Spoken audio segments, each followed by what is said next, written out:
Stanley Kubrick never told you what to think.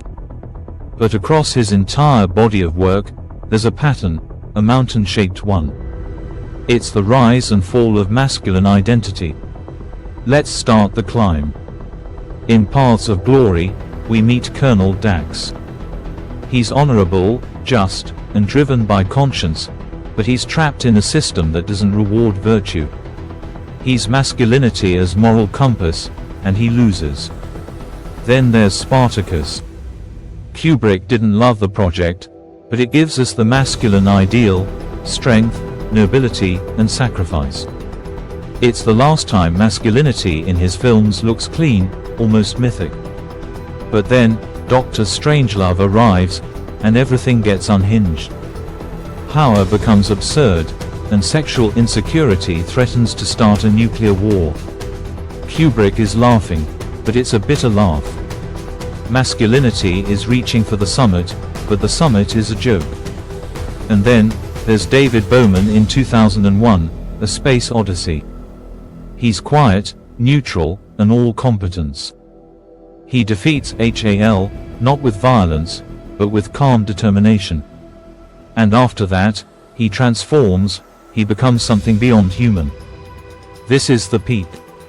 Masculinity, stripped of ego and aggression, becomes pure evolution. But after the summit, everything falls apart. In A Clockwork Orange, Alex is raw impulse, all appetite and sadism. The state tries to fix him, but not by healing, by control. There's no redemption, just new chains.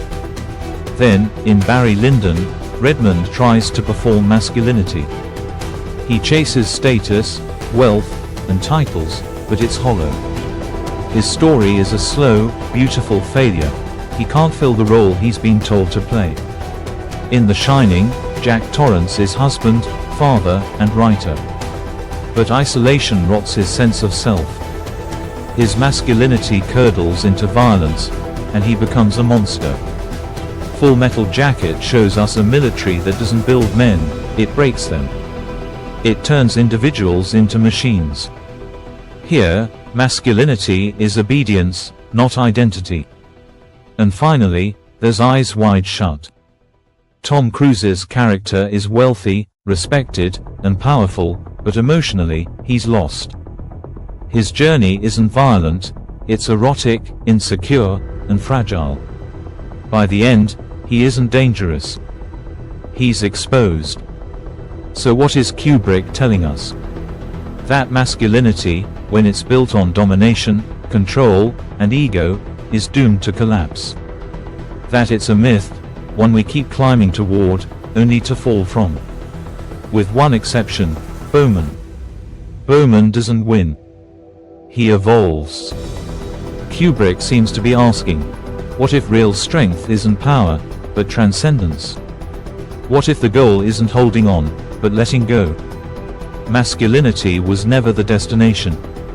It was the journey we were meant to outgrow.